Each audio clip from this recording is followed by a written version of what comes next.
Welcome back, everyone, to the Deep Dive. This is where we dig into a pile of information, sort through it all, and pull out those key, useful bits just for you. hmm Today, we're heading off on a bit of a linguistic journey.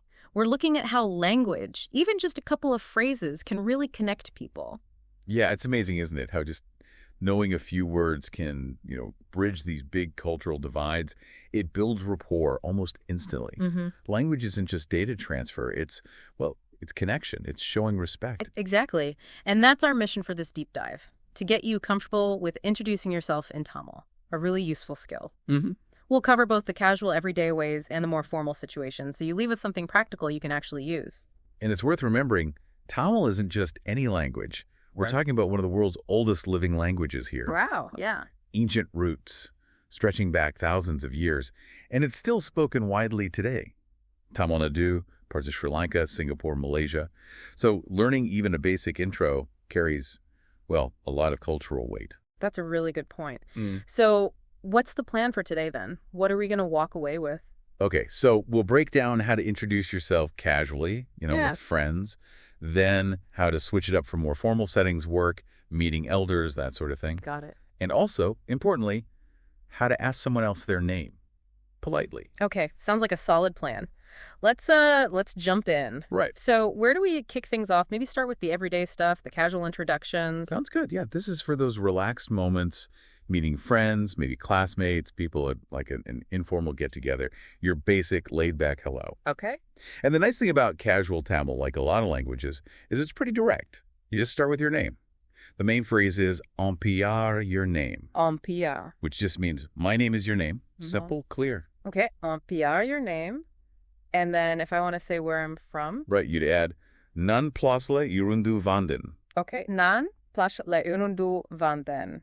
I'm from place. Exactly. And for your job, you'd say "Non-oru profession."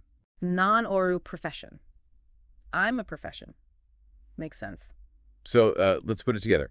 An example from the source material was "On payar ravi, non chenaila la irundu vanden." Non-oru software engineer. Okay, Ravi from Chennai, software engineer. Got it. Friendly, straight to the point. Precisely. Now, you mentioned Oru there, non-Oru software engineer. You had a tip about that. Ah, yes. Good catch. So oru technically means a or one. And yeah, you often hear it before professions. Right. But here's a little thing that makes you sound more natural. In casual speech, people often just drop it. Oh, really? Yeah.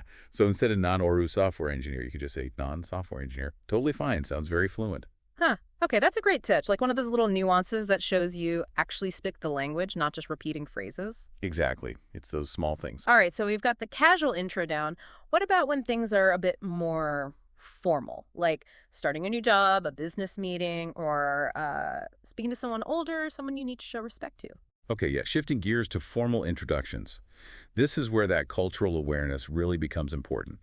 Politeness and respect are key. So how does that change things? Well, first off, the greeting. You absolutely need to use vanakam. Vanakkam. It's way more than just hello. It carries this deep sense of respect. It's like a verbal bow, acknowledging the other person, skipping it in a formal setting.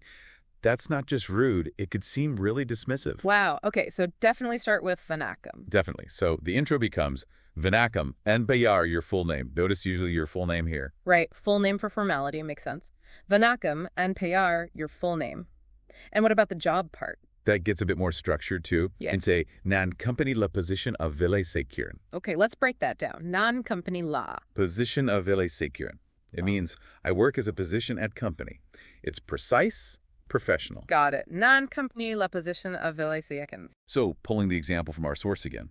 Vanakam, Ampiyar Ravi Kumar, Nan Infosys la software engineer, of Ville Sekiran. Ah, okay. You can really hear the difference. Ravi Kumar, Infosys. The whole structure feels more, formal, professional. Exactly. It signals respect for the context and the person. And honestly, getting this right can really open doors in those kinds of environments. That's really useful. Okay, so I've introduced myself maybe casually, maybe formally. Now, how do I ask the other person for their name? Good question. And again, you need to maintain that formal or casual distinction. Right, so how do I ask formally if I'm in that meeting or talking to an elder? For that formal, respectful situation, you ask, Ungal piarena. Ungal peyarin. Okay, what is your name? Formal version. Correct. Ungal is the key there for formality. And if it's just friends, hanging out? Then you switch to the casual form, un piarena. Ah, so ungal formal, uncasual. Exactly. That little change in the first word, ungal versus un, signals the whole social context. It's a small word, big difference. That's fascinating. A tiny shift carrying so much meaning. And if someone asks me, ungal payar ena? You just reply with what we covered. Yeah. On payar, your name. Simple as that.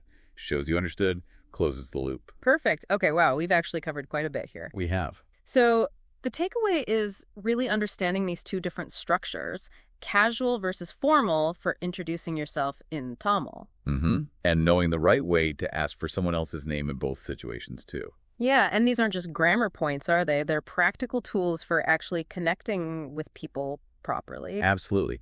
Stepping back a bit, when you grasp these kinds of distinctions in any language, formal versus informal politeness levels, you're not just learning words, you're tapping into deeper cultural understanding. Right. It lets you build, I guess, more meaningful connections because you're showing awareness, showing respect. Exactly. It's incredibly powerful, really, in any interaction. So the idea now is for you, the listener, to actually, try these phrases out, internalize them, don't just listen passively. Practice them. Say them out loud. Yeah.